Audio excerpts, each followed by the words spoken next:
Hello' Priyan জিকে modern YouTube চেনেলে আপোনালোক সকলক স্বাগতম জনাইছোঁ। এডিআৰই গ্ৰেড 3 এণ্ড গ্ৰেড 4 লগতে অসম পুলিচ আৰু ডিএলএড প্ৰি ইণ্টিটেষ্ট পৰীক্ষাৰ্থীসকলৰ বাবে ছায়েন্স এণ্ড ইভিএছৰ পৰা কিছুমান গুৰুত্বপূৰ্ণ MCQ প্ৰশ্ন উত্তৰ আগবঢ়াইছোঁ। প্ৰশ্নবোৰ খুবেই গুৰুত্বপূৰ্ণ হয়। আশা কৰোঁ এইটো ভিডিঅ'ৰ জৰিয়তে আপোনালোকৰ ভালেখিনি সহায়ক হ'ব। যদিও ভিডিঅ'টো ভাল লাগিছে এটা লাইক কৰিব, লগতে চেনেলটো ছাবস্ক্ৰাইব কৰিবলৈ পাহৰি নাযাব।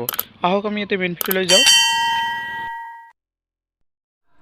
তো আজিৰ প্ৰথমটো প্ৰশ্নত আছে বায়ুমণ্ডল ওজন হিচাপত অক্সিজেনৰ কিমান থাকে।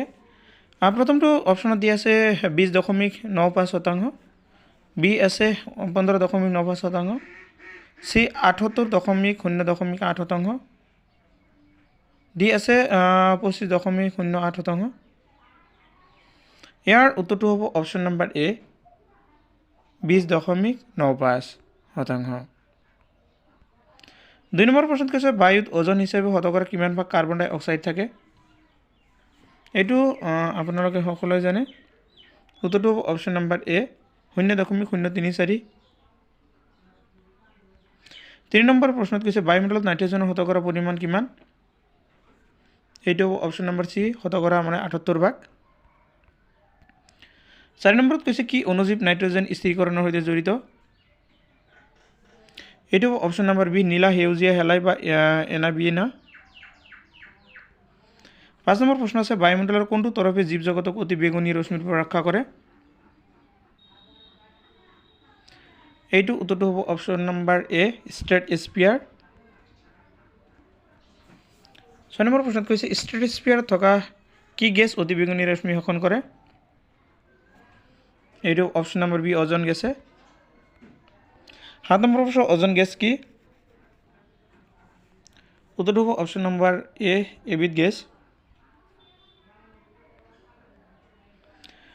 এণ্টাৰ্কটিকাত ওজন হল কানে প্ৰথমে আৱিষ্কাৰ কৰিছিল বা লক্ষ্য কৰিছিল।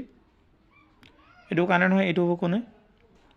চ' ইয়াৰ উত্তৰটো হ'ব option number A JC. Farman. 8 নম্বৰ প্ৰশ্ন বায়ুমণ্ডলৰ একেবাৰে বাহিৰৰ তৰফটোৰ নাম কি। Option number D mesosphere. 10 নম্বৰ প্ৰশ্ন কৈছে বতৰৰ পৰিঘটনাবোৰ ক'ত ঘটে। অপশ্যন নম্বৰ এ ট্ৰপোস্ফিয়াৰত। 11 নম্বৰ প্ৰশ্ন পৃথিৱীৰ বায়ুমণ্ডলত নাইট্ৰজেনৰ পৰিমাণ কিমান। এইটো option number B option number A হ'ব এইটো 78.09%।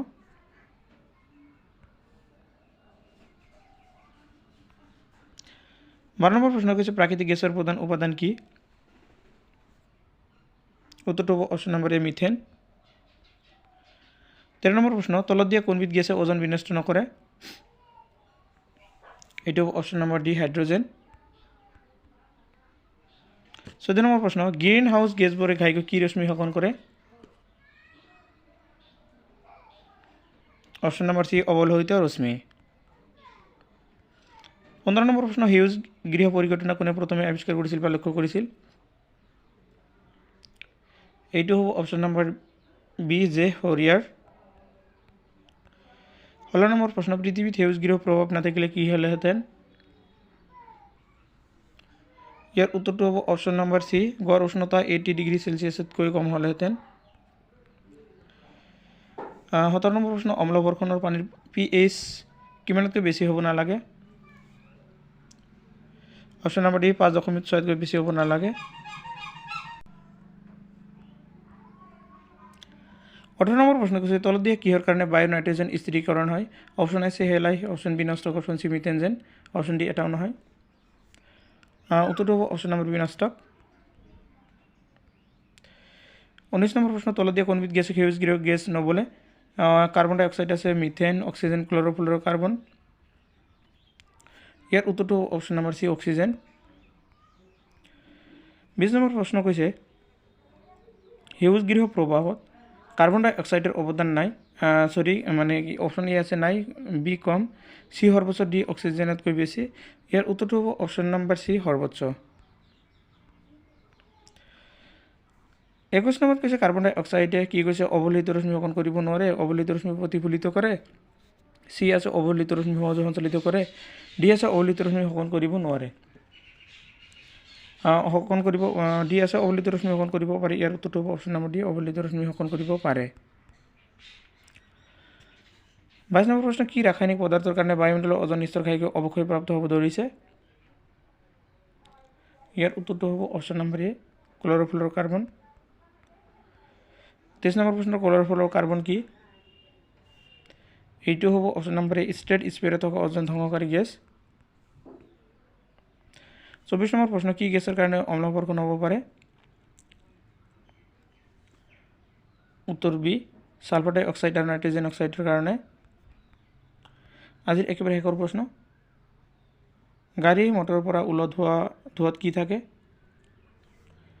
উত্তৰটো হ'ব অপশ্যন নম্বৰ এ, হাইড্ৰ'কাৰ্বন, কাৰ্বন মনক্সাইড আৰু নাইট্ৰিক অক্সাইড।